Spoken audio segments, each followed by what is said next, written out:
ಶಾಲೆ ಪಕ್ಕದಲ್ಲಿ ಚರಂಡಿ ನೀರು, ಕಪ್ಪು ನಾಥಕ್ಕೆ ಶಾಲೆ ಮಕ್ಕಳು ಹೈರಾಣು.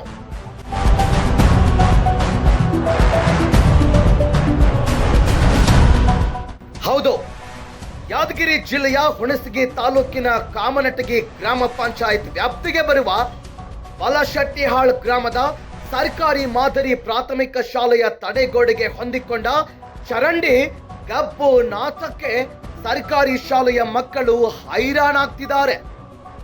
ಒಳಚರಂಡಿ ಇಲ್ಲದ ಕಾರಣ ಚರಂಡಿ ನೀರು ಶಾಲೆಯ ತಡೆಗೋಡೆ ಪಕ್ಕದಲ್ಲಿ ಹೋಗುತ್ತದೆ.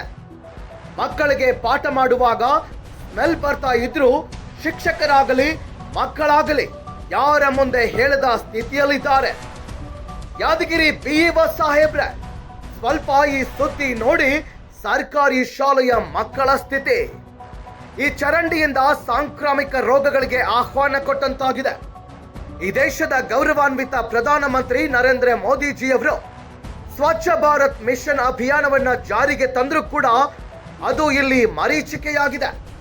ಕೂಡಲೇ ನಮ್ಮ ಈ ವರದಿಗೆ ಸ್ಪಂದಿಸಿ ಚರಂಡಿ ನಾಥದಿಂದ ಸಂಕಷ್ಟ ಪಡ್ತಾ ಇರೋ ಸರ್ಕಾರಿ ಶಾಲೆಯ ಮಕ್ಕಳಿಗೆ ಮುಕ್ತಿ ಕೊಡಿಸುವರ ಅಧಿಕಾರಿಗಳು ಕಾಯ್ದು ನೋಡಬೇಕಾಗಿದೆ. ವರದಿ ಜುಮ್ಮಣ್ಣ ಗುಡಿಮನಿ, News 16 ಕನ್ನಡ, ಯಾದಗಿರಿ.